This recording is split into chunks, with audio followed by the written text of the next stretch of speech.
My name is Stephen Powell and I'm studying to do a PhD in computational engineering design. My PhD consists of changing geometry or optimizing geometry so that you get a certain specific characteristics out of something. So say in aerodynamics you want to reduce the amount of drag, I will optimize a shape or of the wing profile or say the actual aircraft itself to minimize the drag of it.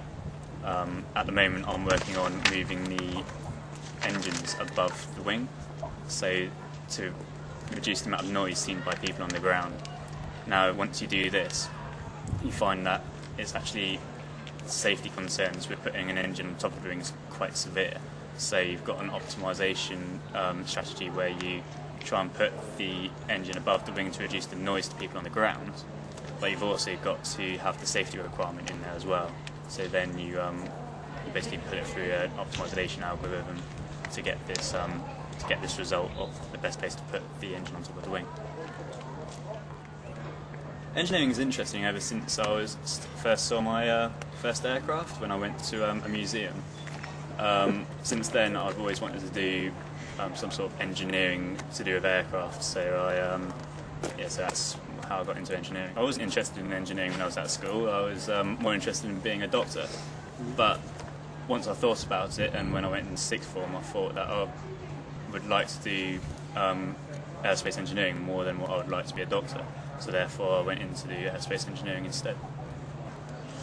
So after GCSEs I did A-levels, which I took biology, chemistry and physical education, which isn't your natural engineering subjects which you should take.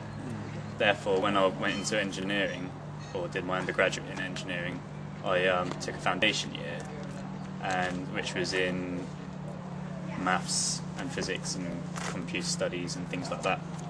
After which I did my undergraduate aerospace engineering degree, and now I'm doing my PhD. So that's how I got into my PhD. Best engineering projects which I've seen was the Spitfire project, just because it was years ahead of its time, and it was one of the best planes in the World War, and it was one of the best engineering things which Britain has probably undertaken. Well, that's what my personal feeling is anyway. So probably again my favourite engineer would be R.J. Mitchell, because he was the designer of Spitfire. So that's one of the things which really made me go into engineering itself anyway. One of the things which I have done in my undergraduate degree was I designed a Formula 1 style race car, which involved designing, making and testing the actual car itself. So that what I needed with that was I needed the aerodynamic background, I needed the design methodology, and also I needed the experience in the wind tunnel, and also then I had to analyse the results. So yeah, that was one of the best ones which I've done, and people who I worked with have gone on to work for people like Williams and BAR Honda, so that's what I would call one of the best things which I've done so far. When I was doing my project in Formula 1, I basically went to see people like William Towett, who is part of BMW. I went and saw a company called Gould Racing, who made these specific hill climb cars, which was what we were actually looking at the time. Well, after my PhD I should become a specialist in my chosen subject, so I'd like to carry that on forward to something else. So say my specialist subject's geometry in optimization, I'd like to carry that on and work for a company, say like an aircraft company, say like Airbus, Boeing, BAE Systems or someone similar to that, and carry on my research. I'd recommend doing an undergraduate degree in engineering, just because it's so diverse and the amount of skills you get to do it.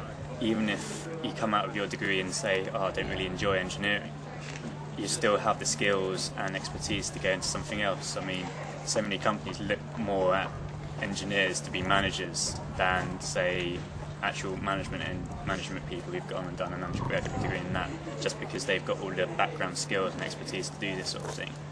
Other companies look for people to go into the financial sector, people who are engineers to do that. So yeah, you can do diverse things. You can become a teacher if you like. That's your sort of thing which you'd like to do. So yeah, you can do so many different things after you've done an undergraduate degree in engineering. I mean, it's limitless the amount of stuff you can do.